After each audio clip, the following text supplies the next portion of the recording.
हे बोट कोण आहे ना कळीकडे असं काऊन पाहून राहिलं पहाटे फुल बिलॉग पा तर काय बोलतो मी आयुष्या आजच्या बिलॉगची सुरुवात काही अशी झाली।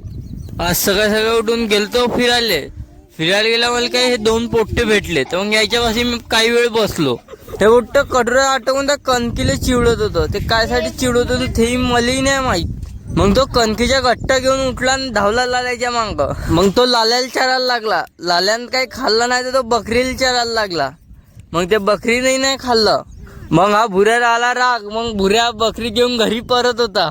मग भुऱ्याला विचारलंय कोणाची बकरी आहे, पण भुऱ्या काही सांगत नाही होता। हा दियांश मला इंजिनियर बनायचे म्हणे। मग मी त्याला सांगितलं काय इंजिनियर बनून काही फायदा नाही। मग तोही बसला चुपचाप। मग त्याला इंजिनियर नाही बनत म्हणे, आता जाऊ दे म्हणे, तू म्हणला तर म्हणे चाललो म्हणे मी घरी। मग मला फोन आला, मग तिथं म्हणे साप निघला म्हणे। मग आम्ही धावत निघलो साप पाहिले, पण आमच्या जायच्याच पहिले त्याने साप पकडला होता। मग आम्ही त्या सापाला पाहायला लागलो, पण तो साप बहुत मोठा होता। आम्हाला भेव लागे त्या सापाला पाहून। साप पाहून गेला मग गावात होता कार्यक्रम, आम्ही त्या कार्यक्रमात गेलतो। तिथं हा पोट्टा दिसला आम्हाला।